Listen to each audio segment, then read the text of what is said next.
Guys কেমন আছো তোমরা সবাই? আজকে আমি আলোচনা করতে চলেছি ফ্রি ফায়ার এর পরবর্তী কোলাবরেশন নিয়ে। গাইস ভিডিওটা শুরু করা যাক। তোমরা অনেকেই নোটিস করেছো গেমের ভিতরে যে ব্যানারগুলো চেঞ্জ হয়েছে, আবার অনেকেই নোটিস করো নাই। ফ্রি ফায়ার যতগুলো কোলাবরেশন করছে তার মধ্যে এটি খুবই জনপ্রিয়। ফ্রি ফায়ার মূলত এইবার একটি অ্যানিমের সাথে কোলাবরেশন করতে চলেছে, যেমনটা আগে করছিল, যেমন Demon Slayer, attack on Titan, on punch man.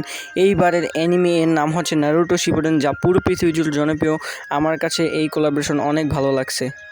তোমাদের কার কার কাছে এই কোলাবরেশন ভালো লাগছে কমেন্টে জানাতে ভুলবে না। আর কোলাবরেশনটা কবে আসতে চলেছে সেটা ফ্রি ফায়ার এর অফিসিয়াল পেজে বলে দেওয়া হয়েছে, চলো আমরা দেখে আসি। আমরা চলে আসলাম ফ্রি ফায়ারের অফিসিয়াল পেজে, এখন আমরা সেই পোস্টে যাব। গাইজ এই হচ্ছে গেনে ফ্রি ফায়ার এর অফিসিয়াল পেজ এর পোস্ট, যেখানে বলে দেওয়া হয়েছে কবে তোমাদের নারুটো শিপুডেন এর কোলাবরেশন আসতে চলেছে। তো এখানে লেখা আছে 2025 সালে আসবে। তো গাইজ যেমনটা দেখতে পেলাম এই কোলাবরেশনটা 2025 সালে আসতে চলেছে। একটু সময় অপেক্ষা করতে হবে। নারুটো ফ্যানরা তো কই, তাদেরকে দেখতে চাই। আর হ্যাঁ, আমি নিজেও নারুটো ফ্যান। এই কোলাবরেশন যত ধরনের ইভেন্ট আসবে আমি সবগুলো বের করে রাখবো। তো গাইজ তোমরা চাইলে এখন থেকেই ডায়মন্ড জমিয়ে রাখতে পারো। কোলাবরেশন আসলে যত ধরনের বান্ডিল এবং আইটেম আসবে তোমরা বের করে নিতে পারো। গাইজ আজকের ভিডিওটা এই পর্যন্তই। সবাই ভালো থাকবেন, সুস্থ থাকবেন। আল্লাহ হাফিজ।